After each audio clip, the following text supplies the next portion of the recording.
Saw Hillary Clinton, of course, the former First Lady of Arkansas. Well, things are getting testy down there in a race right now because the Democrat down there, Mark Pryor, who's running for election against Republican re-election against Cotton, and whom we had on the show a little earlier ago, he talked about how his service in the military is an entitlement. Right.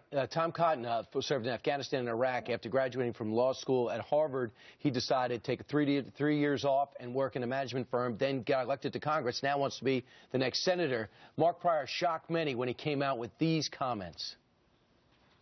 In the Senate, we have all kinds of different people, all kinds of different folks that have come from all kinds of different backgrounds, and I think that's part of this sense of entitlement that he gives off, is that almost it's like, I serve my country, therefore let me to the Senate.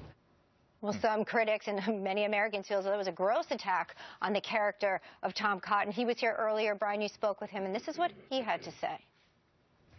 I didn't leave a good law job to join the Army out of a sense of entitlement. I left because I wanted to serve my country. I believe that we're the greatest country on earth. We're the home of freedom, and I want to go protect our freedom overseas. That's why I served in the Army, and that's why I wanted to run for Congress in the first place. Now, I'm not like Mark Pryor. I haven't spent 25 years in politics, but I can tell you this. You learn a lot more about leadership at Officer Candidate School and Ranger School at Fort Benning and leading troops in the streets of Baghdad than you learn in the halls of Congress.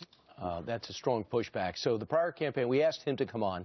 He didn't, but his campaign gave us this statement moments before the interview. It says, of course, Mark is grateful for Congressman Cotton's service, but this campaign is about two very different records. As it's Cotton's irresponsible votes against Medicare, Social Security, and the affordable student loans that matter most to Arkansas voters. Cotton himself has stated that military experience shouldn't be the sole qualification for political office, and Cotton actually battled back on that and said having the government take over student loans was not something he could support, and Medicare and Obamacare is not something that he would also couldn't support. Yeah. Right.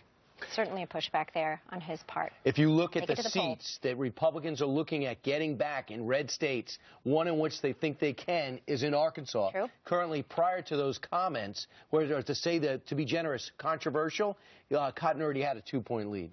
Right. As you pointed out, it's going to go down to the wire, neck and neck right now, 2-point lead. Pryor trying to dig in there for sure. Let us know your thoughts on that. You can go to our Facebook page as well, Fox and Friends on Facebook, and weigh in. But first, let's check in with Heather for a look at the headlines. Hey.